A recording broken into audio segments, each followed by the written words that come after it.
It's time to record our first episode. Here in our How to Start a Podcast series, it's time. We've talked about gear, we've talked about ideal listener persona, we've talked about setup, and now let's start recording.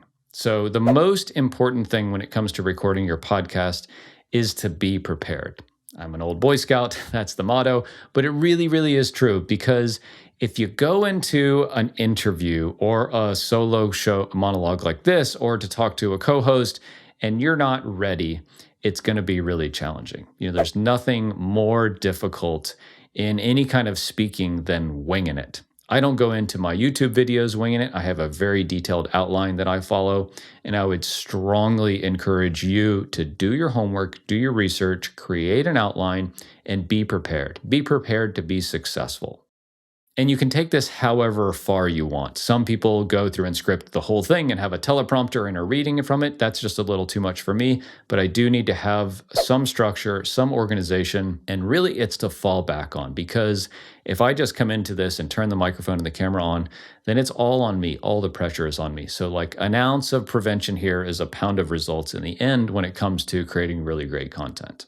In terms of recording, I'm going to give options for local recording if it's just you, or if you're interviewing anyone, then what software we like there. I'll do the latter first because it's really straightforward, is use Riverside.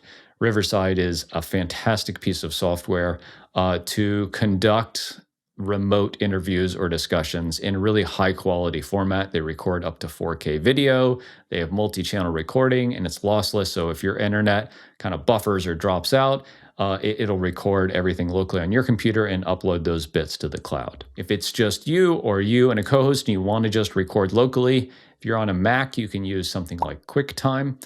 If you are an open source person, you can use something like OBS. And if you're on a Windows machine, there is a stock kind of sound recorder you can use there. You can use Riverside if it's just you as well. It's a call recording tool, but there's nothing to say you can't just use Riverside to record everything. We talked about mic technique a little bit in the previous video. In case you didn't catch that, you want to be pretty close. I'm about this far away from the microphone right now. It is a little bit below me and pointing up right at my mouth, and that's really important. So you don't want it right in front of you, especially for if you're doing video, because it would be obscuring your face, but you do want it pointing right at your mouth because the pickup pattern of the microphone is important, and that's how it'll pick up the sound the best way. You want to be talking straight ahead. You don't want to be talking up or down because your voice changes when that happens. So that's a very brief overview of how to use a microphone properly and what software we like for in-person and remote recordings. I hope this helps. To learn more about what we do at Castos, head to castos.com. In our next video, we're going to be talking about editing your podcast and getting it live into the world.